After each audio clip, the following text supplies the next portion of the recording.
This is a tale of one of Norway's most notorious midwives, Matja of Schluggstein, also known as the Midwife from Hell. She lived in Bergen in the late 18th century and became one of the most macabre and evil figures there. Though she had an awful appearance, which aroused disgust in anyone who saw her, she was nevertheless valued as a last resort for women who had become pregnant out of wedlock and for poor women who had birthed children whom they could not care for.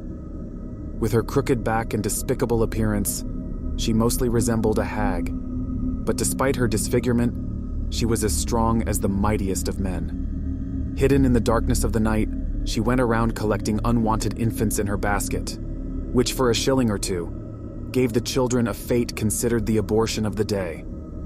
From Bergen, she strolled with her basket all the way to Lake Svartediket, sometimes full of crying infants. It was common practice that anyone who met her on her way would spit in her basket while greeting her with the most tremendous respect. She would walk along the beach of Lake Svartediket until she came to her regular place, by the stone Schluggstein. There, she took the infants by their legs and slammed their heads against the rock one by one, until their heads cracked open. Then she filled their heads with stones until they were heavy enough to sink to the bottom of the lake. Some people had experienced passing by when she was performing her horrible deeds, bashing their heads into the bloodied stone, and these people were in no doubt that it was Satan who had risen from the depths of hell to claim the young souls.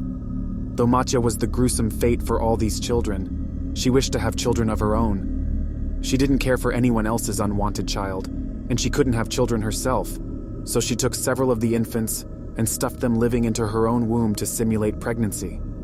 This horrible act took a toll on her, and one day she was found half dead on the beach, her body rotten and sour of severe inflammation. Knowing she was nearing the end of her life, and by her own wishes, she was sunk to the bottom of Lake Svartediket in the hope of making peace with the hundreds of children she had gutted by the water.